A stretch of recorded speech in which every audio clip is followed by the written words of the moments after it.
बहुत समय पहले की बात है। पुराने चाइना के नॉर्थ प्रोविंस में 3 मॉन्क रहते थे। उनका नाम किसी को नहीं पता है, क्योंकि उन्होंने कभी अपने बारे में कुछ बताया ही नहीं। उन्होंने कभी किसी बात का जवाब नहीं दिया। चीन में बस उन्हें 3 हंसते हुए भिक्षुओं के नाम से जाना जाता था। वे तीनों सिर्फ एक ही काम करते, एक गांव में प्रवेश करते, बाजार के बीचों बीच खड़े होते और हंसना चालू कर देते। वे अपने पूरे अस्तित्व के साथ हंसते। अचानक लोगों का ध्यान उनकी तरफ खींचा चला आता और धीरे धीरे उनके चारों तरफ एक बड़ी भीड़ इकट्ठा हो जाती। वे इतनी एकाग्रता, तल्लीनता व संपूर्णता के साथ हंसते कि उनकी हंसी देखकर सारा गांव हंसने लग जाता। जब वो पूरा गांव हंसी के समुद्र में डूब जाता तो वे दूसरे गांव चले जाते। वे ना तो कुछ बोलते थे, ना ही कुछ उपदेश देते और ना ही कुछ शिक्षा। वे जहाँ भी जाते अपनी हंसी से ऐसा माहौल बना देते कि लोग अपने सारे दुख दर्द भूलकर बस हंसने लग जाते। धीरे धीरे चाइना के लोग उन्हें बहुत प्यार करने लगे और वो पूरे चाइना में फेमस होते गए 3 लाफिंग मॉन्क के नाम से। चाइना के लोग उन्हें बहुत प्यार करते, उनका सम्मान करते। इससे पहले और उनके बाद भी कभी किसी ने इस तरह से प्रचार नहीं किया कि जीवन केवल एक हंसी होना चाहिए और कुछ नहीं। वे विशेष रूप से किसी पर नहीं हंसते थे। वे बस हंसते थे जैसे कि उन्होंने ब्रह्मांडी मजाक को समझ लिया हो, जैसे कि उन्होंने ईश्वर के मजाक को समझ लिया हो। और उन्होंने एक शब्द का उपयोग किए बिना पूरे चाइना में इतना आनंद फैलाया जितना आज से पहले किसी ने ना फैलाया था। लोग उनका नाम पूछते लेकिन वे बस हंसते, तो यह उनका नाम बन गया 3 हंसते हुए भिक्षु, 3 लाफिंग मॉन्क्स। पूरे चाइना में घूम घूम कर लोगों को हंसाते हुए समय के साथ वे तीनों बूढ़े हो गए और एक रात जब वे एक गांव में ठहरे हुए थे, उन तीनों में से एक भिक्षु की मौत हो गई। पूरा गांव स्तब्ध रह गया।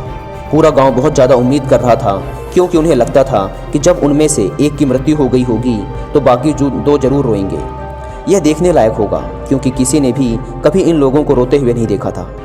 जब सुबह हुई तो पूरा गांव इकट्ठा हुआ, लेकिन दोनों भिक्षु तीसरे की लाश के पास खड़े जोर जोर से हंस रहे थे। ऐसी हंसी जैसी उन्होंने आज से पहले कभी ना हंसी हो। गांव के कुछ बड़े बुजुर्गों ने उन्हें समझाने की कोशिश की कि यह आपका साथी था और इसकी मृत्यु पर आपको हंसना नहीं चाहिए। तब उस दिन पहली बार उन भिक्षुओं ने लोगों से बात की और कहा, हम हंस रहे हैं क्योंकि यह आदमी जीत गया है। हम हमेशा सोचते थे कि पहले कौन मरेगा, लेकिन इस आदमी ने पहले मरकर हमें हरा दिया। हम अपनी हार व इसकी जीत पर हंस रहे हैं। इसके अलावा यह कई वर्षों तक हमारे साथ रहा।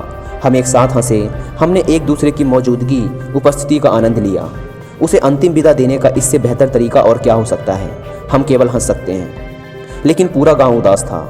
जब मृत भिक्षु के शरीर को अंतिम संस्कार के लिए चिता पर लिटाया गया तो सारे गांव वालों को एहसास हुआ कि शेष 2 भिक्षु केवल मजाक नहीं कर रहे थे, वह तीसरा जो मृत था वह भी हंस रहा था। चीन में यह प्रथा थी कि जब एक इंसान की मृत्यु हो जाती थी तो उसके पुराने कपड़े उतारकर उसे नहला धुलाकर उसे नए कपड़े पहना दिए जाते थे। लेकिन मरने से पहले उस भिक्षु ने अपने साथियों से अपने कपड़े ना बदलने के लिए कहा था।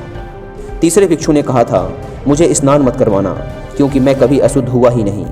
मेरे जीवन में इतनी हंसी आई कि कोई अशुद्धता जमा ही नहीं हो सकती थी। मैंने कोई धूल जमा नहीं की है। हंसी हमेशा युवा और ताज़ा होती है, इसलिए मुझे नहलाकर मेरे कपड़े मत बदलना।